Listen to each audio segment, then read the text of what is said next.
ਸਤਿ ਸ਼੍ਰੀ ਅਕਾਲ ਜੀ। ਪੰਜਾਬੀ ਰੇਡੀਓ ਤੇ ਪੰਜਾਬੀ ਟੀਵੀ ਯੂਐਸਏ ਵੇਖ ਸੁਣ ਰਹੇ ਸਾਰੇ ਸਰੋਤਿਆਂ ਦਾ ਬਹੁਤ-ਬਹੁਤ ਸਵਾਗਤ ਹੈ ਇਸ ਸਮੇਂ ਦੇ ਵਿਸ਼ੇਸ਼ ਪ੍ਰੋਗਰਾਮ ਬਿਯੋਂਡ ਦਾ ਹੈਡਲਾਈਨਸ ਵਿਦ ਮਨਦੀਪ ਪੂਨੀਆ ਦੇ ਵਿੱਚ। ਇਸ ਪ੍ਰੋਗਰਾਮ ਦੇ ਵਿੱਚ ਹਰ ਰੋਜ਼ ਦੀ ਤਰ੍ਹਾਂ ਸਾਥ ਹੁੰਦਾ ਹੈ ਸੀਨੀਅਰ ਪੱਤਰਕਾਰ ਮਨਦੀਪ ਪੂਨੀਆ ਜੀ ਦਾ ਤੇ ਦੇਸ਼ ਵਿਦੇਸ਼ ਦੇ ਨਾਲ ਜੁੜੀਆਂ ਹੋਈਆਂ ਅਹਿਮ ਖਬਰਾਂ ਦੇ ਉੱਪਰ ਚਾਨਣਾ ਪਾਈਦਾ। ਪ੍ਰੋਗਰਾਮ 'ਚ ਕਰਦੇ ਹਾਂ ਪੂਨੀਆ ਜੀ ਨੂੰ ਸ਼ਾਮਲ, ਫਿਰ ਰੁੱਖ ਖਬਰਾਂ ਦਾ ਕਰਾਂਗੇ। ਬਹੁਤ-ਬਹੁਤ ਸਵਾਗਤ ਹੈ ਜੀ ਪ੍ਰੋਗਰਾਮ 'ਚ। ਜੀ ਸ਼ੁਕਰੀਆ। ਸਤਿ ਸ਼੍ਰੀ ਅਕਾਲ ਗੁਰਪ੍ਰੀਤ। ਸਤਿ ਸ਼੍ਰੀ ਅਕਾਲ ਜੀ। ਸੋ ਸਭ ਤੋਂ ਪਹਿਲੀ ਖਬਰ ਤੇ ਜੇਕਰ ਆਪਾਂ ਚੱਲੀਏ ਤਾਂ ਸੰਸਦ ਦਾ ਇਜਲਾਸ ਆਉਣ ਵਾਲਾ ਹੈ ਤੇ ਇਸ ਦੇ ਵਿਚਾਲੇ ਆਪਰੇਸ਼ਨ ਸਿੰਧੂਰ ਨੂੰ ਲੈ ਕੇ ਜਿੱਥੇ ਬਹੁਤ ਸਾਰੇ ਸਵਾਲ ਵਿਰੋਧੀਆਂ ਦੇ ਚੱਕੇ ਜਾ ਰਹੇ ਨੇ, ਆਮ ਲੋਕ ਸਵਾਲ ਚੱਕ ਰਹੇ ਨੇ, ਸਵਾਲ ਕਰ ਰਹੇ ਨੇ, ਮੀਡੀਆ ਦਾ ਕੁਝ ਕੁ ਹਿੱਸਾ ਸਵਾਲ ਕਰ ਰਿਹਾ ਹੈ ਕਿ ਆਪਰੇਸ਼ਨ ਸਿੰਧੂਰ ਦੇ ਵਿੱਚ ਭਾਰਤ ਨੇ ਕੀ ਖੱਟਿਆ, ਕੀ ਗਵਾਇਆ, ਕਿਹੋ ਜਿਹੀ ਵਿਦੇਸ਼ ਨੀਤੀ ਸਾਹਮਣੇ ਆਈ, ਕੀ ਕੁਝ ਰਿਹਾ ਸਾਡੇ ਪੱਖ 'ਚ ਤੇ ਕੀ ਕੁਝ ਸਾਡਾ ਨੁਕਸਾਨ ਹੋਇਆ। ਇਹ ਸਾਰੇ ਨੂੰ ਲੈ ਕੇ ਕਹਿੰਦੇ ਸਰਕਾਰ ਹੁਣ ਬਿਲਕੁਲ ਤਿਆਰ ਬਰ ਤਿਆਰ ਹੈ। ਲੋਕ ਸਭਾ ਰਾਜ ਸਭਾ ਦੇ ਵਿੱਚ ਖੁੱਲੀ ਬਹਿਸ ਹੋਊਗੀ, ਕਈ ਘੰਟੇ ਇਸ ਨੂੰ ਦਿੱਤੇ ਜਾਣਗੇ। ਪਾਇਓ ਜਰਾ ਚਾਨਣਾ ਕੀ ਕੁਝ ਨਿਕਲ ਕੇ ਇਸ ਦੇ ਵਿੱਚ ਸਾਹਮਣੇ ਆਉਣ ਦੀ ਆਸ ਹੈ ਤੇ ਇਹ ਸਮਾਂ ਜਿਹੜਾ ਰੱਖਿਆ ਗਿਆ ਹੈ ਕੀ ਇਸ ਦੇ ਵਿੱਚ ਲੌਜੀਕਲ ਬਹਿਸ ਹੋਊਗੀ ਜਾਂ ਫਿਰ ਰੌਲਾ ਗੋਲੇ ਤੋਂ ਇਲਾਵਾ ਕੁਝ ਪੱਲੇ ਨਹੀਂ ਪੈਣਾ ਲੋਕਾਂ ਦੇ।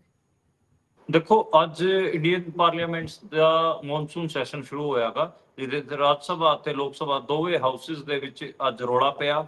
ਤੇ ਰੌਲਾ ਜਿਹੜੀ ਆਪੋਜੀਸ਼ਨ ਪਾਰਟੀਆਂ ਸੀ ਉਹਨਾਂ ਨੇ ਪਾਇਆ। ਉਹਨਾਂ ਨੇ ਲਗਾਤਾਰ ਇੱਕ ਗੱਲ ਅੱਗੇ ਰੱਖੀ ਕਿ ਜਿਹੜੇ ਆਪਰੇਸ਼ਨ ਸਿੰਧੂਰ ਹੋਇਆ ਉਹਦੇ ਤੇ ਬਹਿਸ ਹੋਣੀ ਚਾਹੀਦੀ, ਪਹਿਲਗਾਮ ਹਮਲੇ ਤੇ ਬਹਿਸ ਹੋਣੀ ਚਾਹੀਦੀ।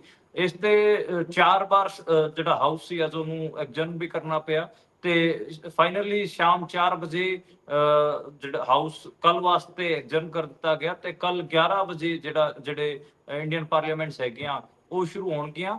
ਤੇ ਅੱਜ ਜਿਹੜੇ ਆਖਰ 'ਚ ਜਿਹੜੇ ਸਪੀਕਰ ਸੀ ਉਹ ਮੰਨ ਗਏ ਹੈਗੇ ਲੋਕ ਸਭਾ ਦੇ ਵਿੱਚ 16 ਘੰਟੇ ਅਤੇ ਰਾਜ ਸਭਾ ਦੇ ਵਿੱਚ 9 ਘੰਟੇ ਬਹਿਸ ਹੋਊਗੀ ਇਸ ਮੁੱਦੇ ਤੇ। ਪਰ ਇਹ ਜਿਹੜੀ ਬਹਿਸ ਹੈ ਅਗਲੇ ਹਫਤੇ ਹੋਊਗੀ, ਯਾਨੀ ਕਿ ਜਿਹੜਾ ਇਹ ਚੱਲ ਰਿਹਾ ਹਫਤਾ ਹੈਗਾ ਜਿਹਦੇ ਹੁਣ ਵੀ 6 ਦਿਨ ਬਚੇ ਹੋਏ ਨੇ, ਇਹਨਾਂ 6 ਦਿਨਾਂ ਅੰਦਰ ਨਹੀਂ ਹੋਊਗੀ, ਅਗਲੇ ਹਫਤੇ 'ਚ ਹੋਊਗੀ।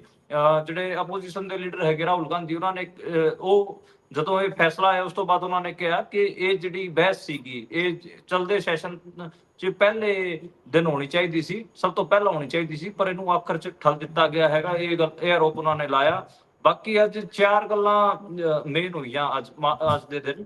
ਇੱਕ ਤਾਂ ਜਿਹੜੇ ਸਪੀਕਰ ਨੂੰ ਜਿਹੜਾ ਉਹ ਜਸਟਿਸ ਵਰਮਾ ਸੀ ਹਾਈ ਕੋਰਟ ਦਾ, ਜਿਹਦੇ ਘਰੇ 15 ਕਰੋੜ ਰੁਪਏ ਕੈਸ਼ ਮਿਲਿਆ ਸੀ, ਉਹਨੂੰ ਹਟਾਉਣ ਵਾਸਤੇ 145 ਜਿਹੜੇ ਐਮਪੀ ਸੀਗੇ ਲੋਕ ਸਭਾ ਦੇ ਤੇ 63 ਐਮਪੀ ਸੀਗੇ ਆਪਣੇ ਰਾਜ ਸਭਾ ਦੇ, ਉਹਨਾਂ ਨੇ ਮਹਾਭਿਯੋਗ ਪ੍ਰਸਤਾਵ ਚਲਾਉਣ ਤੇ ਹਸਤਾਖਰ ਕਰ ਦਿੱਤੇ ਹਨ, ਯਾਨੀ ਕਿ ਉਹਨੂੰ ਹਟਾਉਣ ਦੀ ਅੱਗੇ ਪ੍ਰਕਿਰਿਆ ਸ਼ੁਰੂ ਹੋ ਚੁੱਕੀ ਹੈ।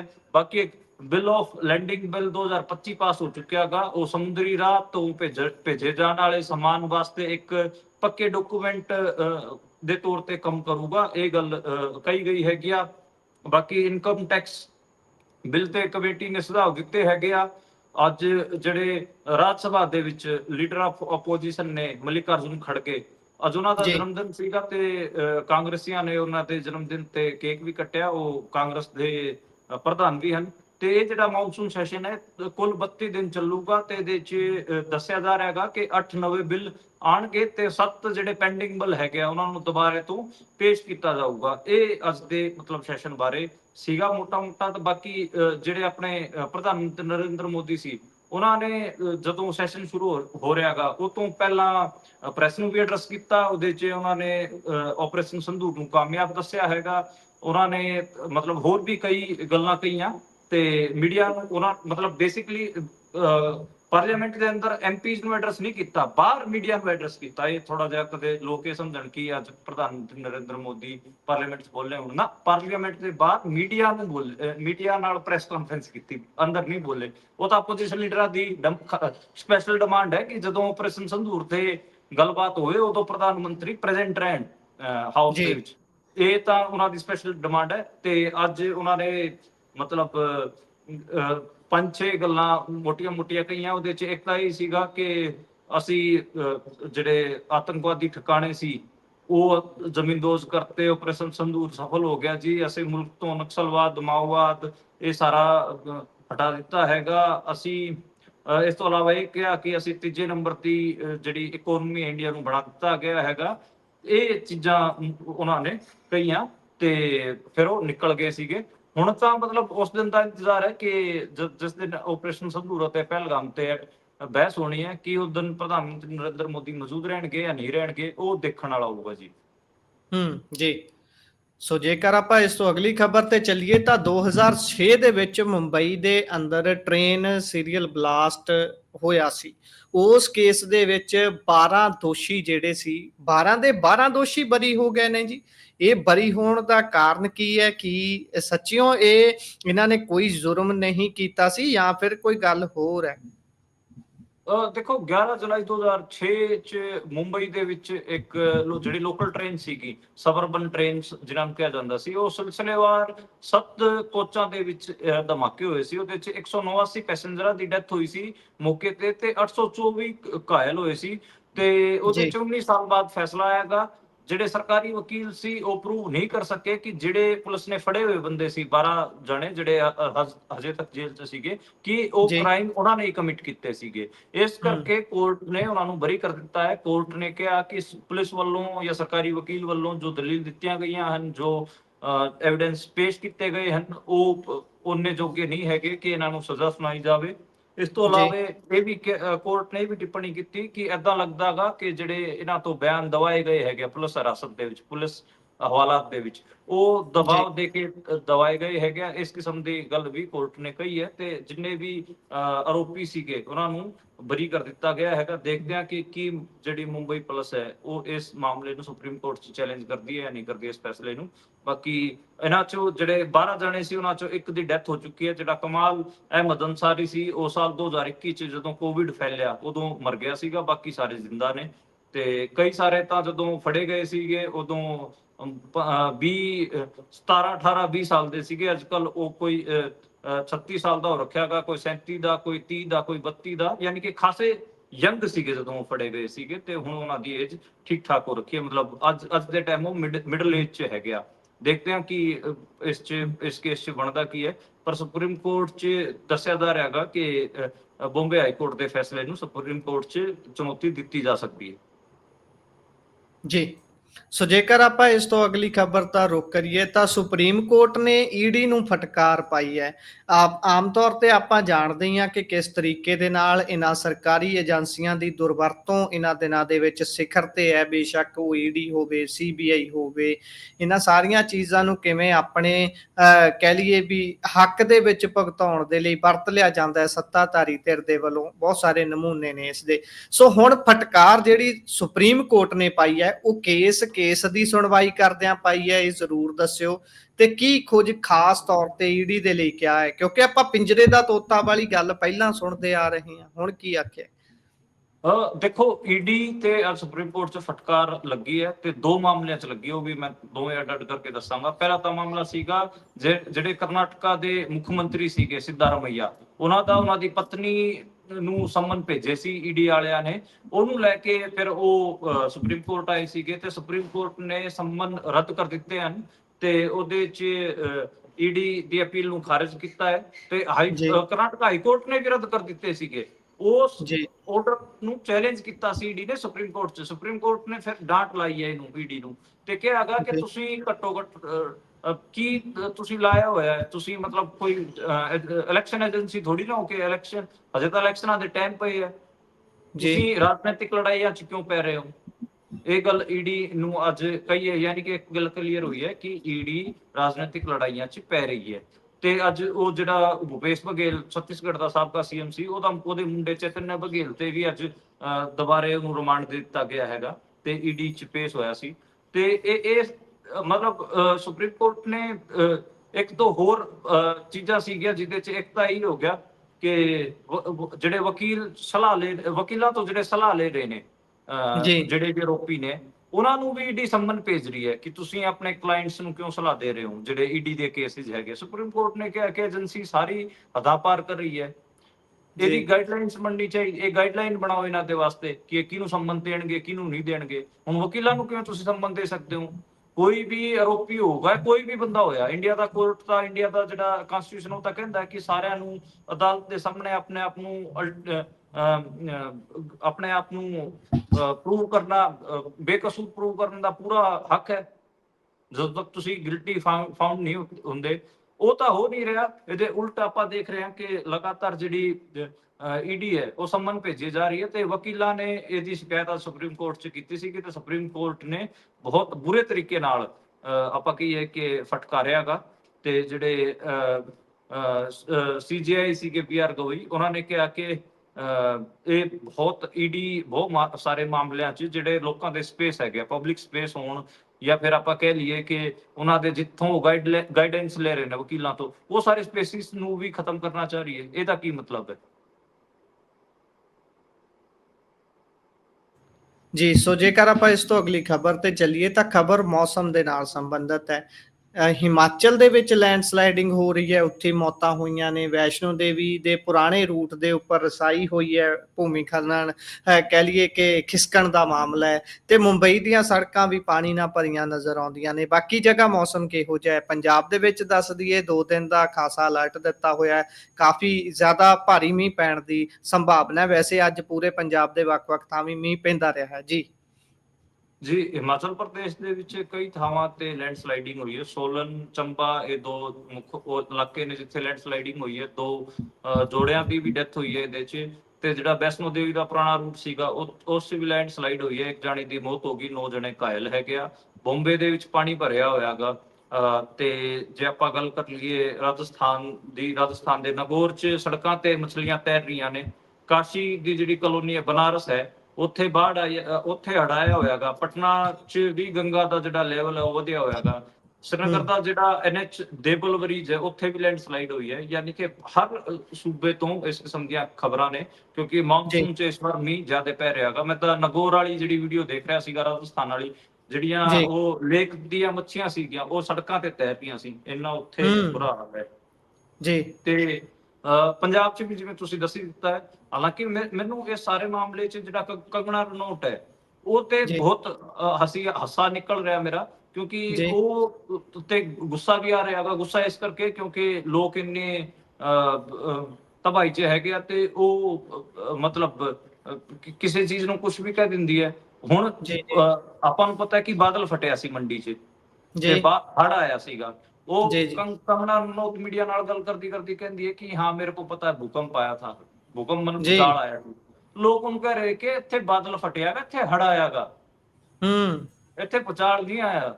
ਫਿਰ ਵੀ ਉਹਨੂੰ ਸਮਝ ਨਹੀਂ ਆ ਰਹੀ। ਤੇ ਐਡੇ ਬੇਵਕੂਫ ਲੋਕ ਆਪਾਂ ਪਾਰਲੀਮੈਂਟ 'ਚ ਚੁਣ ਕੇ ਭੇਜ ਦਿੰਦੇ ਆ। ਗਲਤੀ ਤਾਂ ਲੋਕਾਂ ਦੀ ਹੈ, ਲੋਕਾਂ ਨੂੰ ਉਹਨੂੰ ਕਿਉਂ ਚੁਣਿਆ। ਮਨਦੀਪ ਜੀ, ਜਿਹੜੇ ਲੋਕ ਉਹਨੂੰ ਕਹਿ ਰਹੇ ਨੇ ਭਾਈ ਇਹ ਨਹੀਂ ਆ ਚੀਜ਼ ਹੋਈ ਸੀ, ਉਹੀ ਲੋਕ ਨੇ ਜਿਨ੍ਹਾਂ ਨੇ ਉਸ ਨੂੰ ਵੋਟ ਪਾ ਕੇ ਉੱਥੇ ਭੇਜਿਆ। ਇਹ ਵੀ ਗੱਲ ਬਿਲਕੁਲ ਸਾਨੂੰ ਯਾਦ ਰੱਖਣੀ ਚਾਹੀਦੀ ਹੈ। ਫਿਰ ਇਹ ਭੁਗਤਣਾ ਵੀ ਅਸੀਂ ਹੈ ਜਿਨ੍ਹਾਂ ਨੇ ਭੇਜਿਆ ਜੀ, ਸਹੀ ਕਹਿ ਰਹੇ ਹੋ ਤੁਸੀਂ। ਜੀ। ਜੇਕਰ ਆਪਾਂ ਇਸ ਤੋਂ ਅਗਲੀ ਖਬਰ ਤੇ ਚੱਲੀਏ ਤਾਂ 에ਅਰ ਇੰਡੀਆ ਦਾ ਜਹਾਜ਼ ਮੁੰਬਈ ਦੇ ਵਿੱਚ ਰਨਵੇ ਤੇ ਤਿਲਕ ਗਿਆ। ਰਨਵੇ ਤੇ ਤਿਲਕਣ ਦਾ ਚਲੋ ਕੋਈ ਕਾਰਨ ਹੋ ਸਕਦਾ, ਪਰ ਇਹ ਕਾਰਨ ਜਿਹੜਾ ਹੈ ਉਹ ਜ਼ਰੂਰ ਦੱਸਿਓ। ਪਰ ਇਸ ਦੇ ਨਾਲ ਇੰਜਣਾਂ ਨੂੰ ਵੀ ਨੁਕਸਾਨ ਪਹੁੰਚ ਗਿਆ ਖਾਸਾ, ਕਹਿੰਦੇ। ਹਾਂਜੀ, 3 ਟਾਇਰ ਫਟੇ ਨੇ ਜੀ। ਜਿਹੜਾ ਉੱਥੇ ਜੀ ਮੀਂਹ ਪਿਆ ਸੀ ਬਹੁਤ ਜ਼ਿਆਦਾ, ਇਸ ਕਰਕੇ ਜਿਹੜਾ ਜਹਾਜ਼ ਸੀਗਾ ਉਹ ਤਿਲਕ ਗਿਆ ਸੀ, ਤੇ ਇੰਜਨ 'ਚ ਵੀ ਨੁਕਸਾਨ ਹੋਇਆਗਾ। ਤਿਲਕ ਕੇ ਬੇਸਿਕਲੀ ਤਾਂ ਜਿਹੜੇ ਟਾਇਰ ਫਟੇ ਉਸ ਕਰਕੇ ਜਿਹੜਾ ਉਹ ਅਨਬੈਲੈਂਸ ਹੋਇਆ ਤੇ ਉਹ ਤਿਲਕਿਆਗਾ, ਤੇ ਉਹਦੇ 'ਚ ਖਾਸਾ ਨੁਕਸਾਨ ਹੋਇਆਗਾ। ਤੇ ਅੱਜ ਤਾਂ ਮਤਲਬ ਕਈ ਸਾਰੀਆਂ ਖਬਰਾਂ ਸੀ, ਜਿਵੇਂ ਇੰਡੀਗੋ ਦੀ ਫਲਾਈਟ ਸੀਗੀ ਜੀ, ਉਹ ਵੀ 40 ਮਿੰਟ ਹਵਾ 'ਚ ਚੱਕਰ ਲਾਉਂਦੀ ਰਹੀ। ਉਹਦੇ 'ਚ ਤਕਨੀਕੀ ਖਾਮੀ ਆ ਗਈ ਸੀ। ਬਾਅਦ 'ਚ ਉਹ ਵਾਪਸ ਤਿਰੂਪਤੀ ਦੇ 에ਅਰਪੋਰਟ ਤੇ ਹੀ ਲੈਂਡ ਕਰਾ ਦਿੱਤਾ ਗਿਆ ਉਹਨੂੰ। ਹਾਲਾਂਕਿ ਜਿਹੜੇ ਯਾਤਰੀ ਸੀਗੇ ਉਹ ਸੁਰੱਖਿਅਤ ਹੈਗੇ ਆ। ਤੇ ਇਸ ਕਿਸਮ ਦੀਆਂ ਖਬਰਾਂ ਅੱਜ ਕਈ ਸਾਰੀਆਂ ਆਈਆਂ। ਇਹਦੇ 'ਚ ਇੱਕ ਖਬਰ ਜਿਹੜੀ ਮੈਂ ਅੱਜ ਸਪੈਸ਼ਲੀ ਦੱਸਣਾ ਚਾਹਾਂਗਾ, ਉਹ ਹੈਗੇ ਆ ਕਿ ਜਿਹੜੇ ਇੰਦੌਰ ਦੀ ਸੌਫਟਵੇਅਰ ਇੰਜੀਨੀਅਰ ਸੀ ਹਰਪ੍ਰੀਤ ਕੌਰ, ਉਹਨਾਂ ਦੀ ਮੌਤ ਹੋ ਗਈ ਸੀਗੀ ਇਸ ਵਿਮਾਨ ਹਾਦਸੇ 'ਚ। ਤੇ ਉਹਨਾਂ ਦੇ ਜਿਹੜੇ ਪਿਤਾ ਸੀਗੇ, ਉਹਨਾਂ ਨੇ ਆਪਣੀ ਬੇਟੀ ਦੇ ਨਾਂ ਤੇ ਟਰਸਟ ਬਣਾਇਆ ਹੈਗਾ। ਤੇ ਉਹਨਾਂ ਦੇ ਜਿਹੜੇ ਪਿਤਾ ਨੇ ਮਹਿੰਦਰਪਾਲ ਸਿੰਘ ਅਤੇ ਮਾਤਾ ਬਲਜੀਤ ਕੌਰ, ਉਹਨਾਂ ਨੇ ਟਰਸਟ ਬਣਾ ਕੇ ਕਿਹਾ ਹੈਗਾ ਕਿ ਅਸੀਂ ਜਿਹੜੀ ਸਾਡੀ ਕੁੜੀ ਦੇ ਕੋਲ ਜਿਹੜੇ ਪੈਸੇ ਸੀਗੇ ਅਤੇ ਉਹਨੂੰ ਜਿਹੜੇ ਮੁਆਵਜ਼ੇ 'ਚ ਮਿਲਣਗੇ, ਉਹ ਸਾਰਿਆਂ ਤੋਂ ਅਸੀਂ ਕੁੜੀਆਂ ਦੀਆਂ ਪੜ੍ਹਾਈਆਂ ਕਰਾਵਾਂਗੇ ਤੇ ਉਹਨਾਂ ਨੂੰ ਸਸ਼ਕਤ ਕਰਨ ਦਾ ਕੰਮ ਕਰਾਂਗੇ। ਤਾਂ ਮਤਲਬ ਇਹ ਬਹੁਤ ਆਪਾਂ ਨੂੰ ਬਹੁਤ ਚੰਗਾ ਲੱਗਿਆ। ਕੱਲ ਸ਼੍ਰੀ ਗੁਰੂ ਹਰਕ੍ਰਿਸ਼ਨ ਜੀ ਦਾ ਗੁਰਪੁਰਬ ਸੀਗਾ, ਉਸ ਦਿਨ ਇਹ ਟਰਸਟ ਅਨਾਉਂਸ ਕੀਤਾ ਗਿਆ 19 ਜੁਲਾਈ ਨੂੰ। ਤੇ ਬਹੁਤ ਮਤਲਬ ਚੰਗਾ ਲੱਗਿਆ। ਤੇ ਹਰਪ੍ਰੀਤ ਕੌਰ ਸੌਫਟਵੇਅਰ ਇੰਜੀਨੀਅਰ ਸੀ ਤੇ UK ਜਾ ਰਹੀ ਸੀ, ਤੇ ਇਸ ਹਾਦਸੇ 'ਚ ਉਹਨਾਂ ਦੀ ਡੈਥ ਹੋ ਗਈ ਸੀ। ਮਤਲਬ ਮੈਨੂੰ ਲੱਗਦਾ ਗਾ ਕਿ ਜਿਹੜੇ ਉਹਨਾਂ ਦੇ ਪਿਤਾ ਨੇ, ਜੀ ਉਹਨਾਂ ਨੇ ਆਪਣੀ ਬੇਟੀ ਦੀ ਕਮਾਈ ਅਤੇ ਜਿਹੜਾ ਉਹਨਾਂ ਨੂੰ ਮੁਆਵਜ਼ਾ ਮਿਲੂਗਾ ਆਪਣੇ ਕੋਲ ਰੱਖਣ ਦੀ ਜੀ ਬਜਾਏ ਉਹਨਾਂ ਨੇ ਸਮਾਜ ਦੇ ਜਿਹੜੀ ਏਦਾਂ ਦੀਆਂ ਬੇਟੀਆਂ ਹੈਗੀਆਂ ਜਿਨ੍ਹਾਂ ਕੋਲ ਉਹਨੇ ਰਿਸੋਰਸਿਸ ਨਹੀਂ ਹੈ, ਉਹਨਾਂ ਨੂੰ ਪੜ੍ਹਾਉਣਾ, ਉਹਨਾਂ ਨੂੰ ਲਿਖਾਉਣਾ ਸਮਝਿਆ। ਤੇ ਇਹ ਮਤਲਬ ਆਪਾਂ ਕਹੀਏ ਕਿ ਪਿਓਰ ਹਾਰਟ, ਪਿਓਰ ਸਿੱਖੀ ਸੋਲ ਹੈ। ਮਤਲਬ ਆਪਾਂ ਕਹੀਏ ਕਿ ਇੱਕ ਸਿੱਖ ਦਾ ਦਿਲ ਕਿਵੇਂ ਦਾ ਹੋਣਾ ਚਾਹੀਦਾ, ਏਦਾਂ ਦਾ ਹੀ ਹੋਣਾ ਚਾਹੀਦਾ। ਤੇ ਸਲੂਟ ਹੈ। ਤੇ ਦਿਨ ਵੀ ਕਿੰਨਾ ਪਵਿੱਤਰ ਚੁਣਿਆ, ਉਹ ਵੀ ਆਪਾਂ ਦੇਖੀਏ, ਤੇ ਜੀ ਬਹੁਤ ਸਲੂਟ ਹੈ ਉਸ ਪਰਿਵਾਰ ਨੂੰ। ਜੀ। ਸੋ ਜੇਕਰ ਇਸ ਤੋਂ ਅਗਲੀ ਖਬਰ ਤੇ ਆਪਾਂ ਚੱਲੀਏ ਤਾਂ ਰਾਹੁਲ ਗਾਂਧੀ ਦੇ ਵੱਲੋਂ ਅਮਰੀਕਾ ਦੀ ਧਰਤੀ ਤੇ ਦਿੱਤੇ ਗਏ ਬਿਆਨ ਨੂੰ ਲੈ ਕੇ ਭਾਰਤ ਦੀ ਵਾਰਾਣਸੀ ਦੀ ਕੋਰਟ ਦੇ ਵਿੱਚ ਕੇਸ ਚੱਲੂਗਾ। ਇਹ ਕਿਹੜਾ ਬਿਆਨ ਸੀ ਜਿਹੜਾ ਉਹਨਾਂ ਦੇ ਵੱਲੋਂ ਦਿੱਤਾ ਗਿਆ ਸੀ ਜਿਸ ਦੇ ਕਰਕੇ ਹੁਣ ਉਹ ਫਸ ਗਏ ਨੇ ਜੀ? ਦੇਖੋ, ਨਗੇਸ਼ਵਰ ਮਿਸ਼ਰਾ ਨਾਂ ਦਾ ਇੱਕ ਹੈਗਾ ਉੱਥੇ, ਬੇਸਿਕਲੀ ਜਿਹੜਾ ਕਿ ਬੀਜੇਪੀ ਨਾਲ ਜੁੜਿਆ ਹੋਇਆ। ਉਹਨੇ ਕਿਹਾ ਕਿ ਸਿੱਖ ਧਰਮ ਦੀਆਂ ਭਾਵਨਾਵਾਂ ਨੂੰ ਭੜਕਾਇਆ ਹੈ, ਉਹਨਾਂ ਨੂੰ ਆਹਤ ਕੀਤਾ ਰਾਹੁਲ ਗਾਂਧੀ ਨੇ। ਇਸ ਕਰਕੇ ਉਹਨਾਂ ਨੇ ਇਹ ਯਾਚਕਾ ਦਾਇਰ ਕੀਤੀ ਤੇ ਸਵੀਕਾਰ ਵੀ ਹੋ ਗਈ ਹੈ।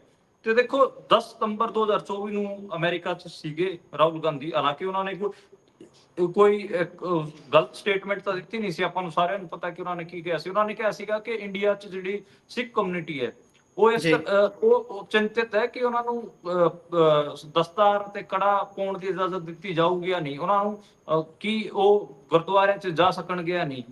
ਉਹ ਇਹ ਸਿਰਫ ਸਿੱਖਾਂ ਦੀ ਚਿੰਤਾ ਨਹੀਂ, ਬਾਕੀ ਦੇ ਜਿਹੜੇ ਘੱਟ ਗਿਣਤੀ ਦੇ ਧਰਮ ਉਹਨਾਂ ਦੀ ਵੀ ਇਸੇ ਕਿਸਮ ਦੀ ਚਿੰਤਾ ਹੈਗੀ ਆ।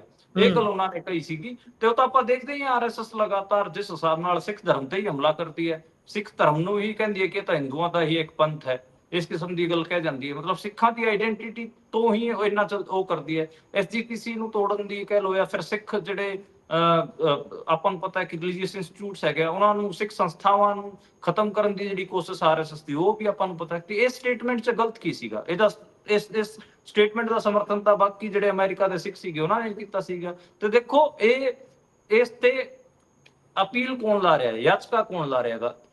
ਆਰਐਸਐਸ ਦਾ ਬੰਦਾ ਨਾਗੇਸ਼ਵਰ ਮਿਸ਼ਰਾ, ਉਹਨੂੰ ਦਿੱਕਤ ਹੋ ਰਹੀ ਹੈ। ਜਿਹੜੇ ਜਦੋਂ ਦਿੱਲੀ ਧਰਨੇ 'ਚ ਬੈਠੇ ਸੀਗੇ ਕਿਸਾਨ, ਉਹਨਾਂ ਨੂੰ ਖਾਲਿਸਤਾਨੀ ਆਤੰਕਵਾਦੀ ਪਤਾ ਨਹੀਂ ਕੀ ਕਹਿ ਰਹੇ ਸੀਗੇ, ਉਸ ਟਾਈਮ ਉਹਨਾਂ ਦੀ ਭਾਵਨਾਵਾਂ ਆਹਤ ਨਹੀਂ ਹੋਈਆਂ। ਉਦੋਂ ਤਾਂ ਇਹ ਨਾਗੇਸ਼ਵਰ ਮਿਸ਼ਰਾ ਵਰਗੇ ਗਏ ਨਹੀਂ ਕਿ ਸਾਡੇ ਮੰਤਰੀਆਂ ਨੂੰ ਤੁਸੀਂ ਅਰੈਸਟ ਕਰੋ, ਬੀਜੇਪੀ ਦੇ ਮੰਤਰੀਆਂ ਨੂੰ ਅਰੈਸਟ ਕਰੋ ਜੇ ਉਹ ਆਤੰਕਵਾਦੀ ਖਾਲਿਸਤਾਨੀ ਕਹਿ ਰਹੇ ਆ, ਕਾਰਵਾਈ ਕਰੋ। ਤਾਂ ਇਹ ਮਤਲਬ ਡਬਲ ਸਟੈਂਡਰਡ ਹੈ ਤੇ ਸਿਰਫ ਔਰ ਸਿਰਫ ਆਈ ਬੋਲ ਸਕੈਚ ਕਰਨ ਵਾਸਤੇ ਕੀਤਾ ਜਾ ਰਿਹਾ ਹੈਗਾ। ਉੱਤਰ ਪ੍ਰਦੇਸ਼ 'ਚ ਆਰਐਸਐਸ ਖਾਸਾ ਜ਼ੋਰ ਲਾਉਂਦੀ ਹੈ ਕਿ ਜਿਹੜੇ ਤਰਾਈ ਰੀਜਨ ਦੇ ਸਿੱਖ ਹੈਗੇ ਆ, ਬਾਕੀ ਅੱਡ-ਅੱਡ ਸ਼ਹਿਰਾਂ 'ਚ ਜਿਹੜੇ ਸਿੱਖ ਹੈ, ਉਹ ਉਹਨਾਂ ਨਾਲ ਮੂਵ ਕਰਨ। ਉਸੇ ਦੀ ਇੱਕ ਪ੍ਰਕਿਰਿਆ ਹੈ। ਮੈਂ ਵੀ ਅੱਜ, ਮੇਰੀ ਵੀ ਗੱਲ ਹੋ ਰਹੀ ਸੀ ਕਾਨਪੁਰ ਦੇ ਵਿੱਚ ਕਈ ਸਿੱਖ ਭਰਾਵਾਂ ਨਾਲ, ਤੇ ਉਹਨਾਂ ਨੇ ਕਿਹਾ ਕਿ ਇਹ ਜਿਹੜਾ ਪੂਰਾ ਆਰਐਸਐਸ ਦੀ ਐਕਸਰਸਾਈਜ਼ ਹੈ ਇਸੇ ਕਰਕੇ ਹੈ ਕਿ ਉਹਨਾਂ ਦੀ ਨਜ਼ਰ ਇੱਕ ਤਾਂ ਤਰਾਈ ਰੀਜਨ 'ਚ ਜਿਹੜੇ ਸਿੱਖ ਬੈਠੇ ਨੇ ਉਹਨਾਂ ਤੇ ਹੈਗੇ ਆ, ਬਾਕੀ ਅਸੀਂ ਸ਼ਹਿਰਾਂ 'ਚ ਜਿਹੜੇ ਸਿੱਖ ਬੈਠੇ ਹੈਗੇ ਉਹਨਾਂ ਨੂੰ ਆਪਣੇ ਨਾਲ ਤੋਰਨ ਦੀ ਇੱਕ ਉਹਨਾਂ ਦੀ ਪੂਰੀ ਇੱਛਾ ਹੈਗੀ। ਉਸ ਦੇ ਅੰਦਰ ਹੀ ਇਹ ਸਾਰਾ ਕੁਝ ਹੋ ਰਿਹਾ ਹੈਗਾ ਜੀ। ਸੋ ਜੇਕਰ ਆਪਾਂ ਇਸ ਤੋਂ ਅਗਲੀ ਖਬਰ ਦਾ ਰੁਖ ਕਰੀਏ ਤਾਂ ਦਰਬਾਰ ਸਾਹਿਬ ਨੂੰ ਲੈ ਕੇ ਜਿਹੜੀਆਂ ਲਗਾਤਾਰ ਧਮਕੀਆਂ ਆ ਰਹੀਆਂ ਸੀ, 9 ਤੋਂ ਜ਼ਿਆਦਾ ਈਮੇਲਸ ਆ ਚੁੱਕੀਆਂ ਨੇ, ਦੱਸਦੇ ਨੇ ਐਸਜੀਪੀਸੀ ਨੂੰ। ਇਹ ਮਾਮਲਾ ਸੰਸਦ ਤੱਕ ਵੀ ਪਹੁੰਚ ਗਿਆ। ਸ਼ੇਰ ਸਿੰਘ ਭਾਇਆ ਹੁਣਾਂ ਨੇ ਇਸ ਮਾਮਲੇ ਦੇ ਲਈ ਸਮਾਂ ਮੰਗਿਆ ਜੀ। ਹਾਂਜੀ, ਕਾਂਗਰਸ ਤੋਂ ਜਿਹੜੇ ਫਿਰੋਜ਼ਪੁਰ ਤੋਂ ਸਾਂਸਦ ਨੇ ਸ਼ੇਰ ਸਿੰਘ ਘੋਬਾਇਆ ਹੋਣੀ, ਉਹਨਾਂ ਨੇ ਅੱਜ ਲੋਕ ਸਭਾ ਦੇ ਵਿੱਚ ਇਹ ਸਥਗਨ ਪ੍ਰਸਤਾਵ ਪੇਸ਼ ਕੀਤਾ ਤੇ ਸਪੀਕਰ ਨੂੰ ਕਿਹਾ ਕਿ ਇਸ ਮੁੱਦੇ ਤੇ ਵੀ ਚਰਚਾ ਕਰਨ ਵਾਸਤੇ ਟਾਈਮ ਦਿੱਤਾ ਜਾਵੇ, ਕਿਉਂਕਿ ਜਿਹੜੇ ਦਰਬਾਰ ਸਾਹਿਬ ਹੈਗੇ ਆ ਉਹਨਾਂ ਨੂੰ 9 ਵਾਰ ਧਮਕੀ ਭਰੇ ਈਮੇਲ ਮਿਲ ਚੁੱਕੇ ਨੇ। ਤੇ ਉਹਦੇ 'ਚ ਬਾਰ-ਬਾਰ ਸਿੱਖਾਂ ਦੇ ਜਿਹੜੇ ਸਭ ਤੋਂ ਪਵਿੱਤਰ ਸਥਲ ਹੈਗਾ, ਉਹਨੂੰ ਜਿਹੜਾ ਸਭ ਤੋਂ ਪਵਿੱਤਰ ਥਾਂ ਹੈਗੀ ਉਹਨੂੰ ਟਾਰਗੇਟ ਕੀਤਾ ਜਾ ਰਿਹਾ ਹੈਗਾ। ਤੇ ਇਹ ਸਿਰਫ ਈਮੇਲਸ ਡਰਾਉਣ ਵਾਸਤੇ ਭੇਜੀਆਂ ਗਈਆਂ ਹੈਗੀਆਂ, ਇਹਨਾਂ ਪਿੱਛੇ ਕੁਝ ਹੋਰ ਹੈਗਾ। ਇਹ ਜ਼ਰੂਰੀ ਉਹਨਾਂ ਨੇ ਕਿਹਾ ਕਿ ਇਹਦੇ ਤੇ ਗੱਲ ਹੋਣੀ ਚਾਹੀਦੀ। ਤੇ ਬੇਸਿਕਲੀ ਜਿਹੜੀ ਪੁਲਿਸ ਹੈ ਉਹਨੇ ਤਾਂ ਮੀਡੀਆ 'ਚ ਇਹ ਬੋਲਣਾ ਵੀ ਸ਼ੁਰੂ ਕਰ ਦਿੱਤਾ ਕਿ ਸਾਨੂੰ ਜਾਂਚ ਕਰਨ 'ਚ, ਇਨਵੈਸਟੀਗੇਸ਼ਨ ਕਰਨ 'ਚ ਦਿੱਕਤਾਂ ਆ ਰਹੀਆਂ ਨੇ, ਯਾਨੀ ਕਿ ਉਹ ਕਿਸੇ ਨੂੰ ਬਚਾ ਰਹੀਆਂ। ਮੈਂ ਪਹਿਲੇ ਦਿਨ ਤੋਂ ਕਹਿ ਰਿਹਾ ਹਾਂ ਕਿ ਜਿਹੜਾ ਉਹ ਈਮੇਲ 'ਚ ਲੈਂਗੁਏਜ ਸੀਗੀ, ਉਹ ਤੋਂ ਪਤਾ ਚੱਲ ਗਿਆ ਸੀਗਾ ਕਿ ਇਹ ਕਿਤੇ ਨਾ ਕਿਤੇ ਹਿੰਦੂਤਵ ਵਾਲੇ ਸੰਗਠਨ ਨੇ ਭੇਜੀ ਹੋਈ ਹੈ। ਉਹਦੇ 'ਚ ਜਿਹੜਾ MK ਸਟਾਲਿਨ ਦਾ ਮੁੰਡਾ ਸੀਗਾ, ਉਹਦਾ ਨਾਂ ਸੀਗਾ, ਤੇ ਖਾਲਿਸਤਾਨੀਆਂ ਦਾ ਨਾਂ ਸੀਗਾ। ਤੇ ਦੋਵੇਂ ਜਾਣਿਆ ਖਾਲਿਸਤਾਨੀ ਧਿਰਾਂ ਨੂੰ ਵੀ, ਅਤੇ ਆਪਾਂ ਨੂੰ ਪਤਾ ਕਿ ਜਿਹੜੇ MK ਸਟਾਲਿਨ ਦੇ ਪੁੱਤਰ ਹੈ ਉਹਨੂੰ ਵੀ ਆਰਐਸਐਸ ਬਹੁਤ ਜਿਹੜੇ ਹਿੰਦੂਤਵਵਾਦੀ ਸੰਗਠਨ ਲਗਾਤਾਰ ਉਹਨਾਂ ਨੂੰ ਹੇਟ ਕਰਦੇ ਨੇ, ਉਹਨਾਂ ਦੇ ਹੇਟ ਤੇ ਹੀ ਉਹ ਚਲਾਉਂਦੇ ਨੇ। ਤੇ ਉਹ ਤੋਂ ਪਤਾ ਲੱਗਿਆ ਸੀਗਾ, ਜਿਹੜੀ ਪੁਲਿਸ ਕਹਿ ਰਹੀ ਹੈ ਦੇਖੋ ਜੀ ਇਹ ਤਾਂ ਡਾਰਕ ਵੈਬ ਦਾ ਕੰਮ ਹੈ, ਅਸੀਂ ਟਰੇਸ ਕਰਨ ਦੀ ਕੋਸ਼ਿਸ਼ ਕਰ ਰਹੇ ਹਾਂ ਪਰ ਸਾਥੋਂ ਟਰੇਸ ਨਹੀਂ ਹੋ ਰਹੀਆਂ, ਇਸ ਕਿਸਮ ਦੀਆਂ ਚੀਜ਼ਾਂ ਉਹਨਾਂ ਨੇ ਕਹਿਣੀਆਂ ਸ਼ੁਰੂ ਕਰ ਦਿੱਤੀਆਂ ਹਨ। ਯਾਨੀ ਕਿ ਇਹ ਜਾਂਚ ਨੂੰ, ਇਨਵੈਸਟੀਗੇਸ਼ਨ ਨੂੰ ਲਮਕਾਣਗੇ ਤੇ ਜਿਹੜੇ ਆਰੋਪੀ ਹਨ ਜਾਂ ਫਿਰ ਜਿਹੜੇ ਇਸ ਪੂਰੇ ਮਾਮਲੇ ਪਿੱਛੇ ਹੈਗੇ ਆ ਉਹਨਾਂ ਨੂੰ ਬਚਾਣਗੇ। ਦੇਖਿਓ ਜੇ ਤੁਸੀਂ, ਮਤਲਬ ਇਹ ਬੜੀ, ਇਹ ਇਸ ਕਿਸਮ ਦੀ ਹਰਕਤਾਂ ਤਾਂ ਕਰਦੇ ਹੀ ਨੇ, ਆਪਣੇ ਬੰਦਿਆਂ ਨੂੰ ਨਹੀਂ ਫੜਨ ਦਿੰਦੇ। ਜੀ ਜੀ ਜੀ। ਸੋ ਜੇਕਰ ਆਪਾਂ ਇਸ ਤੋਂ ਅਗਲੀ ਖਬਰ ਤੇ ਚੱਲੀਏ ਤਾਂ ਫਿਲਮ ਪੰਜਾਬ 95 ਦਲਜੀਤ ਦੋਸਾਂਝ ਦੀ ਜਿਹੜੀ ਹੈ ਲਗਾਤਾਰ ਉਸ ਤੇ ਵਿਵਾਦ ਰਿਹਾ ਹੈ। ਪਹਿਲਾਂ ਕੱਟ ਲਾਉਣ ਦੀ ਗੱਲ, ਫਿਰ ਕੱਟਾਂ ਤੋਂ ਬਾਅਦ ਫਿਲਮ ਦਾ ਨਾਮ ਬਦਲਣ ਦੀ ਗੱਲ, ਕਈ ਤਰ੍ਹਾਂ ਦੀਆਂ ਗੱਲਾਂ ਚੱਲੀਆਂ ਤੇ ਹੁਣ ਇੱਕ ਡਾਇਲੌਗ ਜਿਹੜਾ ਉਸ ਦੇ ਵਿੱਚ ਦਲਜੀਤ ਦੋਸਾਂਝ ਕਹਿੰਦੇ ਨੇ ਕਿ ਇਹ ਮਾਨਵ ਅਧਿਕਾਰ ਦੀ ਲੜਾਈ ਹੈ। ਇਹ ਫਿਲਮ ਨੂੰ ਹਰੀ ਝੰਡੀ ਤਾਂ ਨਹੀਂ ਮਿਲ ਰਹੀ ਸੈਂਸਰ ਤੋਂ, ਤੇ ਹੁਣ ਵਿਵਾਦ ਜਿਹੜਾ ਛਿੜਿਆ ਇਹਦੇ ਵਿੱਚ ਕੀ ਗੱਲਬਾਤ ਹੈ?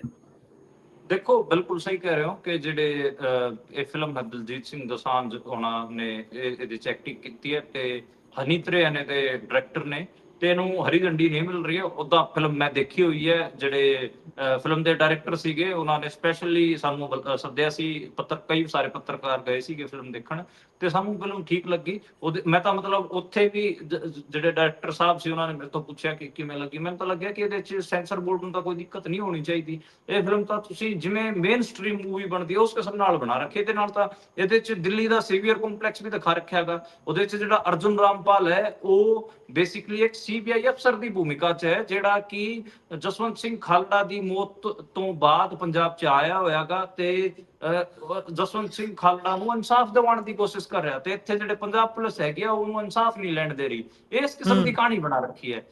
First half basically Jaswant Singh Khalra ਤੇ ਬੇਸ ਹੈਗਾ ਇਸ ਫਿਲਮ ਦਾ। ਫਸਟ ਹਾਫ ਦਾ ਜਦੋਂ ਐਂਡ ਹੁੰਦਾ, ਮਤਲਬ ਇੰਟਰਵਲ ਹੁੰਦਾ, ਉਸ ਟਾਈਮ ਜਸਵੰਤ ਸਿੰਘ ਖਾਲੜਾ ਦੀ ਡੈਥ ਇਸ ਫਿਲਮ 'ਚ ਦਿਖਾ ਦਿੱਤੀ ਜਾਂਦੀ ਹੈ। ਸੈਕੰਡ ਹਾਫ ਜਿਹੜਾ ਸਾਰਾ ਹੈਗਾ ਉਹ ਜਸਵੰਤ ਸਿੰਘ ਖਾਲੜਾ ਦੇ ਜਿਹੜੇ ਪਤਨੀ ਨੇ ਉਹਨਾਂ ਦੇ ਸੰਘਰਸ਼ ਬਾਰੇ ਹੈਗਾ, ਤੇ ਜਿਹੜਾ ਸੀਬੀਆਈ ਦਾ ਅਫਸਰ ਅਰਜੁਨ ਰਾਮਪਾਲ ਦਿੱਲੀ ਤੋਂ ਪੰਜਾਬ ਆਇਆ ਹੋਇਆਗਾ ਉਹਦੇ ਬਾਰੇ। ਯਾਨੀ ਕਿ ਸੀਬੀਆਈ ਯਾਨੀ ਕਿ ਦਿੱਲੀ ਜਸਵੰਤ ਸਿੰਘ ਖਾਲੜਾ ਨੂੰ ਇਨਸਾਫ ਦਿਵਾਉਣ ਦੀ ਕੋਸ਼ਿਸ਼ ਕਰੀ, ਇਸ ਕਿਸਮ ਦਾ ਪੋਰਟਰੇ ਫਿਲਮ 'ਚ ਕੀਤਾ ਗਿਆ। ਜੇ ਤੁਸੀਂ ਅੱਜ ਦੇਖੋ ਤਾਂ ਇੰਡੀਅਨ ਸਟੇਟ ਤੇ ਬਿਲਕੁਲ ਫਿੱਟ ਬੈਠਦੀ ਹੈਗੀ, ਕਿਉਂਕਿ ਇੰਡੀਅਨ ਸਟੇਟ ਵੀ ਤਾਂ ਇਹ ਕਹਿੰਦਾ ਹੈਗਾ ਕਿ ਪੰਜਾਬ ਪੁਲਿਸ ਦੇ ਕੁਝ ਅਫਸਰ ਸੀਗੇ ਜਿਹੜੇ ਉੱਥੇ ਗੰਦ ਪਾ ਰਹੇ ਸੀਗੇ। ਇੰਡੀਅਨ ਸਟੇਟ ਆਪਣੇ ਉੱਪਰ ਤਾਂ ਕੋਈ ਗੱਲ ਲੈਂਦਾ ਹੀ ਨਹੀਂ, ਆਪਣੇ ਤੇ ਨਹੀਂ ਲੈਂਦਾ। ਹਾਂ, ਤੇ ਉਹ ਫਿਲਮ ਬੇਸਿਕਲੀ ਮਤਲਬ ਦਲਜੀਤ ਦੋਸਾਂਝ ਹੋਰਾਂ ਨੇ ਕਹਿ ਲੋ ਜਾਂ ਹਨੀ ਤ੍ਰਿਆ ਹੋਰਾਂ ਨੇ ਕਹਿ ਲੋ, ਜਿਹੜੇ ਡਾਇਰੈਕਟਰ ਉਹਨਾਂ ਨੇ ਇਸ ਕਿਸਮ ਨਾਲ ਹੀ ਬਣਾਈ ਸੀਗੀ ਕਿ ਇਹ ਸੈਂਸਰ ਬੋਰਡ 'ਚ ਪਾਸ ਹੋ ਜਾਵੇ, ਇਹਦੇ 'ਚ ਕੋਈ ਦਿੱਕਤ ਨਾ ਆਵੇ। ਪਰ ਮੈਨੂੰ ਲੱਗਦਾ ਕਿ ਦਲਜੀਤ ਸਿੰਘ ਦੋਸਾਂਝ ਨੂੰ ਇਹ ਪਤਾ ਨਹੀਂ ਹੈ ਕਿ ਉਹਨਾਂ ਨੂੰ ਜਿਹੜੇ ਦਿੱਲੀ ਵਾਲੇ ਹੈਗੇ ਉਹਨਾਂ ਨੂੰ ਜਸਵੰਤ ਸਿੰਘ ਖਾਲੜਾ ਤੋਂ ਹੀ ਪ੍ਰੋਬਲਮ ਹੈ। ਉਹ ਨਹੀਂ ਕਰ ਸਕਣਗੇ ਪਹਿਲਾ ਹਾਫ, ਫਸਟ ਹਾਫ ਵੀ ਨਹੀਂ ਕਰ ਸਕਣਗੇ, ਕਿਉਂਕਿ ਉਹਦੇ 'ਚ ਜਸਵੰਤ ਸਿੰਘ ਖਾਲੜਾ ਜੋ ਦਿਖਾ ਰਿਹਾ ਹੈਗਾ ਉਹਨੂੰ ਝਟਲਾਉਂਦਾ ਹੈ ਇੰਡੀਅਨ ਸਟੇਟ। ਇੰਡੀਅਨ ਸਟੇਟ ਨੇ ਕਦੇ ਨਹੀਂ ਮੰਨਿਆ ਕਿ ਅਸੀਂ ਪੰਜਾਬ 'ਚ 25,000 ਨੌਜਵਾਨਾਂ ਨੂੰ ਗਾਇਬ ਕੀਤਾ ਹੈ, ਮਾਰਿਆ। ਬਸ ਉਹ ਫੈਕਟ ਜਿਹੜਾ ਹੈਗਾ, ਮਤਲਬ ਫਿਲਮ ਟੋਟਲੀ ਆਪਾਂ ਕਹਿ ਲਈਏ ਕਿ ਮੇਨ ਸਟ੍ਰੀਮ ਹੋਣ ਤੋਂ ਬਾਵਜੂਦ ਪਾਸ ਨਹੀਂ ਹੋ ਰਹੀ, ਕਿਉਂਕਿ ਜਸਵੰਤ ਸਿੰਘ ਖਾਲੜਾ ਦੀ ਜਿਹੜੀ ਫਾਈਂਡਿੰਗਸ ਹੈਗੀਆਂ ਉਹਦੇ ਤੇ ਹੀ ਇੰਡੀਅਨ ਸਟੇਟ ਕਦੇ ਸਹਿਮਤੀ ਨਹੀਂ ਰਿਹਾ। ਇੰਡੀਅਨ ਸਟੇਟ ਨੇ ਹਮੇਸ਼ਾ ਅਪੋਜ਼ ਕੀਤੇ, ਇਸੇ ਕਰਕੇ ਜਸਵੰਤ ਸਿੰਘ ਖਾਲੜਾ ਦਾ ਕਤਲ ਵੀ ਕੀਤਾ, ਕਿਉਂਕਿ ਜਸਵੰਤ ਸਿੰਘ ਖਾਲੜਾ ਬੇਸਿਕਲੀ ਉਹਨਾਂ ਸਾਰਿਆਂ ਦੇ ਮਤਲਬ ਜਿਹੜੇ ਵੀ ਅਫਸਰ ਸੀਗੇ ਇੰਡੀਅਨ ਸਟੇਟ ਦੇ, ਜਿਹੜੇ ਕਾਰਕੁਨ ਸੀ, ਉਹਨਾਂ ਦਾ ਕੱਚਾ ਚਿੱਠਾ ਖੋਲ ਰਹੇ ਸੀਗੇ। ਯੂਐਨ ਦੇ ਵਿੱਚ ਵੀ ਲੈ ਕੇ ਗਏ, ਕੈਨੇਡਾ ਲੈ ਕੇ ਗਏ, ਸਾਰੇ ਕਿਤੇ ਉਹਨਾਂ ਨੇ ਬਹੁਤ ਆਵਾਜ਼ ਚੁੱਕੀ। ਇਸ ਕਰਕੇ ਇਹ ਫਿਲਮ ਮੈਨੂੰ ਲੱਗਦਾ ਕਿ ਰੋਕੀ ਹੋਈ ਹੈ। ਦਲਜੀਤ ਦੋਸਾਂਝ ਪ੍ਰਧਾਨ ਮੰਤਰੀ ਨਰਿੰਦਰ ਮੋਦੀ ਨੂੰ ਵੀ ਮਿਲਿਆ ਹੈ, ਭਾਜਪਾ ਦੇ ਕਈ ਸਾਰੇ ਮੁੱਖ ਮੰਤਰੀਆਂ ਨੂੰ ਮਿਲ ਰਹੇ, ਪਰ ਇਹ ਫਿਲਮ ਰਿਲੀਜ਼ ਨਹੀਂ ਹੋਣ ਦੇ ਰਹੇ। ਜੀ, ਕਿੰਨੀ ਤਰਾਸਦੀ ਹੈ ਤੇ ਇਸ ਦੇਸ਼ ਦੀ ਆਇਰਨੀ ਦੇਖੋ, ਜਿਸ ਵਿਅਕਤੀ ਨੇ ਰੰਗ ਦੇ ਬਸੰਤੀ ਵਰਗੀ ਫਿਲਮ ਬਣਾਈ ਹੋਵੇ ਉਹੀ ਬੰਦਾ ਹੁਣ ਇਸ ਫਿਲਮ ਤੇ ਕੱਟ ਲਾਉਣ ਦੀ ਗੱਲ ਕਰ ਰਿਹਾ। ਉਹੀ ਬੰਦਾ ਕਹਿ ਰਿਹਾ ਕਿ ਇਹ ਫਿਲਮ ਦੇ ਵਿੱਚ ਆਹ ਕਮੀਆਂ ਨੇ, ਆਹ ਨੁਕਸਾਨ ਨੇ। ਰੰਗ ਦੇ ਬਸੰਤੀ ਵਰਗੀ ਫਿਲਮ ਰੈਵੋਲੂਸ਼ਨਰੀ ਫਿਲਮ ਤੇ ਪੱਖ ਤੇ ਆਧਾਰਿਤ ਜਿਹੜੀ ਫਿਲਮ ਹੋਵੇ, ਸੋ ਇਸ ਤਰੀਕੇ ਦੇ ਨਾਲ ਬੰਦਿਆਂ ਦੇ ਅੰਦਰ ਡਿਵੈਲਪਮੈਂਟ ਆਉਂਦੀਆਂ ਨੇ, ਇਸ ਤਰੀਕੇ ਦੇ ਨਾਲ ਉਹ ਆਪਣੇ ਗੱਲ ਤੋਂ ਥਿੜਕਦੇ ਨੇ। ਜਿਹੜਾ ਬੰਦਾ 10 ਸਾਲ 20 ਸਾਲ ਪਹਿਲਾਂ ਕਹਿ ਲਈਏ ਪੂਰੇ ਤਰੀਕੇ ਦੇ ਨਾਲ ਲੋਕ ਪੱਖੀ ਕੰਮ ਕਰਨ 'ਚ ਯਕੀਨ ਰੱਖਦਾ ਸੀ, ਕਦੋਂ ਸਟੇਟ ਉਸਨੂੰ ਕਹਿ ਲਈਏ ਵੀ ਆਪਣੇ ਬਾਣੇ ਵਾਲਾ ਰੰਗ ਪਹਿਨਾ ਦਿੰਦੀ ਆ ਸਾਨੂੰ ਪਤਾ ਵੀ ਨਹੀਂ ਲੱਗਦਾ, ਤੇ ਅਸੀਂ ਸਿਰਫ ਤੇ ਸਿਰਫ ਹੈਰਾਨ ਹੋ ਸਕਦੇ ਆ ਇਹਨਾਂ ਸਾਰੀਆਂ ਚੀਜ਼ਾਂ ਨੂੰ ਦੇਖ ਕੇ, ਉਸ ਤੋਂ ਜ਼ਿਆਦਾ ਕੁਝ ਨਹੀਂ ਕਰ ਸਕਦੇ। ਅੱਗੇ ਚਲੀਏ ਜੀ, ਅਗਲੀ ਖਬਰ ਹੈ ਕਿ ਮਹਾਰਾਸ਼ਟਰ ਦੇ ਜਿਹੜੇ ਖੇਤੀਬਾੜੀ ਮੰਤਰੀ ਨੇ ਵਿਧਾਨ ਸਭਾ 'ਚ ਬਹਿ ਕੇ ਰੰਮੀ ਖੇਲ ਰਹੇ ਸੀ। ਬਿਲਕੁਲ, ਇਹ ਉਹੀ ਸਟੇਟ ਹੈ ਜਿੱਥੇ ਹਰ ਦਿਨ ਤਕਰੀਬਨ 8 ਜਿਹੜੇ ਫਾਰਮਰ ਹੈਗੇ ਆ ਉਹ ਸੁਸਾਈਡ ਕਰਦੇ ਨੇ ਹਰ ਰੋਜ਼। ਤੇ ਉਹਦੇ ਜਿਹੜੇ ਖੇਤੀਬਾੜੀ ਮੰਤਰੀ ਉਹ ਮਾਣਿਕ ਰਾਓ ਕੋਕਾਟੇ, ਉਹ ਆਪਣੇ ਫੋਨ ਤੇ ਰਮੀ ਖੇਲ ਰਹੇ ਸੀਗੇ ਵਿਧਾਨ ਸਭਾ ਦੇ ਵਿੱਚ, ਤੇ ਉਹ ਵੀਡੀਓ ਵਾਇਰਲ ਹੋ ਗਈ ਹੈਗੀ ਆ। ਤੇ ਉਹਦੇ ਤੇ ਸਵਾਲ ਚੁੱਕੇ ਜਾ ਰਹੇ ਨੇ, ਪਰ ਕੋਈ ਮੈਨੂੰ ਲੱਗਦਾ ਕਿ ਇਹਨਾਂ ਨੂੰ ਅਸਰ ਤਾਂ ਪੈਣਾ ਨਹੀਂ, ਕਿਉਂਕਿ ਕਿਸਾਨਾਂ ਦੀ ਵੋਟਾਂ ਤਾਂ ਇਹ ਮਾਈਨਸ ਕਰਕੇ ਹੀ ਚੱਲਦੇ ਨੇ ਅਗਲੇ। ਤੇ ਇਹਨਾਂ ਨੂੰ ਲੱਗਦਾ ਗਾ ਕਿ ਅਸੀਂ ਕਿਸਾਨਾਂ ਨੂੰ ਧਾਰਮਿਕ ਰੰਗਤ ਦੇ ਵਿੱਚ ਰੰਗ ਕੇ, ਫਿਰਕਾ ਪ੍ਰਸਤੀ ਚ ਵੰਡ ਕੇ, ਜਾਤਾਂ ਚ ਵੰਡ ਕੇ ਉਹਨਾਂ ਦੇ ਵੋਟ ਅੱਧੇ ਅਧੂਰੇ ਅਸੀਂ ਲੈ ਲਵਾਂਗੇ। ਇਸ ਕਿਸਮ ਦੀ ਮਾਨਸਿਕਤਾ ਇਹਨਾਂ ਦੀ ਰਹਿੰਦੀ ਹੈ। ਇਸ ਕਰਕੇ ਕਿਸਾਨਾਂ ਤੋਂ ਤਾਂ ਕਦੋਂ ਦੇ ਇਹ ਮਤਲਬ ਆਪਾਂ ਕਹਿ ਲੈ ਕੇ ਛੱਡ ਚੁੱਕੇ ਨੇ ਉਹਨਾਂ ਨੂੰ ਤਾਂ। ਜੀ, ਸੋ ਜੇਕਰ ਆਪਾਂ ਇਸ ਤੋਂ ਵੀ ਅਗਲੀ ਖਬਰ ਦਾ ਰੁਖ ਕਰ ਲਈਏ ਤਾਂ ਅਗਲੀ ਖਬਰ ਕਹਿੰਦੀ ਹੈ ਕਿ ਪੰਜਾਬ ਦੇ ਜਿਹੜੇ ਬੀਜੇਪੀ ਦੇ ਪ੍ਰਧਾਨ ਨੇ ਉਹ ਕਹਿ ਰਹੇ ਨੇ ਕਿ ਭਾਜਪਾ ਅਕਾਲੀ ਦਲ ਦੇ ਗੱਠਜੋੜ ਦੀ ਬਹੁਤ ਲੋੜ ਹੈ। ਬਿਲਕੁਲ, ਜਿਹੜੇ ਸੁਨੀਲ ਜਾਖੜ ਹੈਗੇ ਉਹ ਆਪਾਂ ਦੇਖ ਰਹੇ ਹਾਂ ਕਿ ਜਦੋਂ ਸੁਖਦੇਵ ਸਿੰਘ ਢੀਂਡਸਾ ਜੀ ਦੀ ਅੰਤਿਮ ਅਰਦਾਸ ਸੀਗੀ ਉਸ ਦਿਨ ਵੀ ਸਟੇਜ ਤੋਂ ਕਹਿ ਰਹੇ ਸੀਗੇ ਕਿ ਆਪਾਂ ਨੂੰ ਇਕੱਠੇ ਹੋਣ ਦੀ ਲੋੜ ਹੈ, ਤੇ ਹੁਣ ਵੀ ਅੱਜ ਉਹਨਾਂ ਨੇ ਸਟੇਟਮੈਂਟ ਦਿੱਤੀ ਹੈ। ਤੇ ਮੈਂ ਜਦੋਂ ਆਪਣਾ ਸਰਵੇ ਕਰ ਰਿਹਾ ਹਾਂ ਉਦੋਂ ਵੀ ਦੇਖ ਰਿਹਾ ਹਾਂ ਕਿ ਬਹੁਤ ਸਾਰੇ ਲੋਕ ਕਹਿ ਰਹੇ ਨੇ ਕਿ ਬੀਜੇਪੀ ਅਤੇ ਅਕਾਲੀ ਦਲ ਦਾ ਅਲਾਇੰਸ ਹੋਣਾ ਚਾਹੀਦਾ। ਈਵਨ ਸੁਖਬੀਰ ਬਾਦਲ ਦਾ ਜਿਹੜਾ ਧੜਾ ਹੈ ਉਹ ਵੀ ਅੱਜ ਕੱਲ ਇਹੀ ਗੱਲ ਕਹਿ ਰਿਹਾ ਹੈਗਾ ਕਿ ਅਲਾਇੰਸ ਤਾਂ ਇਹਨਾਂ ਦਾ ਹੋਇਆ ਪਿਆ ਹੈਗਾ। ਜਿਹੜੇ ਅਕਾਲੀ ਦਲ ਸੁਧਾਰ ਲਹਿਰ ਵਾਲੇ ਵੀ ਸੀਗੇ, ਮਤਲਬ ਚੰਦੂ ਮਾਜਰਾ ਹੋਣੀ, ਉਹਨਾਂ ਦਾ ਵੀ ਮੇਨ ਆਪਾਂ ਕਹੀਏ ਕਿ ਉਹਨਾਂ ਨੇ ਕੀ ਅੱਡ ਕੀਤਾ ਸੀਗਾ। ਤੁਸੀਂ ਯਾਦ ਕਰੋ ਜਦੋਂ ਲੋਕ ਸਭਾ ਦੇ ਚੋਣ ਹੋਏ ਸੀ ਉਹ ਹਾਰੇ ਨੇ। ਹਾਰਨ ਤੋਂ ਬਾਅਦ ਉਹਨਾਂ ਨੇ ਸਟੇਟਮੈਂਟ ਇਹ ਦਿੱਤੀ ਸੀਗੀ ਜੇ ਸਾਡਾ ਬੀਜੇਪੀ ਨਾਲ ਅਲਾਇੰਸ ਹੁੰਦਾ ਤਾਂ ਅਸੀਂ 7-8 ਸੀਟਾਂ ਕੱਢਦੇ। ਸੁਖਬੀਰ ਬਾਦਲ ਨੇ ਨਹੀਂ ਹੋਣ ਦਿੱਤਾ। ਇਹ ਸਟੇਟਮੈਂਟ ਆਈ ਸੀ। ਮੈਨੂੰ ਲੱਗਦਾ ਕਿ ਬੀਜੇਪੀ ਨਾਲ ਅਲਾਇੰਸ ਕਰਨ ਚ ਜਿਹੜੇ ਅਕਾਲੀ ਦਲ ਦੇ ਮੇਨ ਸਟ੍ਰੀਮ ਲੀਡਰ ਹੈਗੇ ਉਹਨਾਂ ਨੂੰ ਲੱਗ ਰਿਹਾ ਹੈਗਾ ਕਿ ਅਕਾਲੀ ਦਲ ਅਤੇ ਬੀਜੇਪੀ ਦੋਵੇਂ ਸਰਵਾਈਵ ਕਰ ਜਾਣਗੇ ਪੰਜਾਬ 'ਚ, ਤੇ ਉਹ ਉਸ ਮਾਨਸਿਕਤਾ ਨਾਲ ਅੱਗੇ ਵਧ ਰਿਹਾ। ਮੈਨੂੰ ਲੱਗਦਾ ਹੈ ਕਿ ਅਕਾਲੀ ਦਲ ਦਾ ਵਜੂਦ ਪੰਥਕ ਮੁੱਦਿਆਂ ਨੂੰ ਚੁੱਕਣ ਕਰਕੇ ਹੈਗਾ।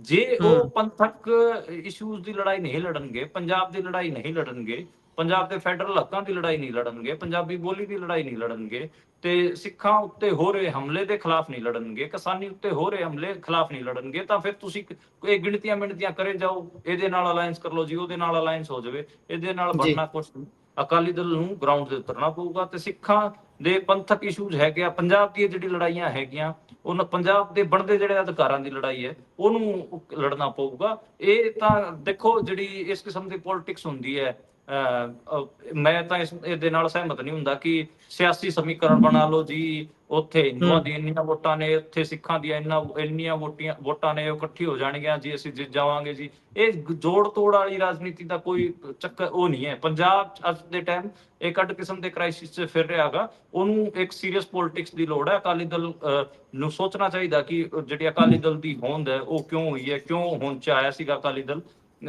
ਤੇ ਉਸ ਆਪਣੇ ਜਿਹੜੇ ਪਰੰਪਰਾਗਤ ਇਸ਼ੂ ਸੀਗੇ ਉਹਨਾਂ ਤੇ ਵਾਪਸ ਪਰਤਣਾ ਚਾਹੀਦਾ, ਉਹਨਾਂ ਤੇ ਲੜਨਾ ਚਾਹੀਦਾ ਅਕਾਲੀ ਦਲ ਨੂੰ। ਜੀ, ਇਸੇ ਦੇ ਨਾਲ ਪ੍ਰੋਗਰਾਮ ਦਾ ਸਮਾਂ ਇੱਥੇ ਸਮਾਪਤ ਹੁੰਦਾ। ਤੁਸੀਂ ਜੁੜੇ ਜਾਣਕਾਰੀਆਂ ਸਾਂਝੀਆਂ ਕੀਤੀਆਂ, ਬਹੁਤ ਬਹੁਤ ਧੰਨਵਾਦ ਜੀ। ਸਤਿ ਸ਼੍ਰੀ ਅਕਾਲ। ਸਤਿ ਸ਼੍ਰੀ ਅਕਾਲ।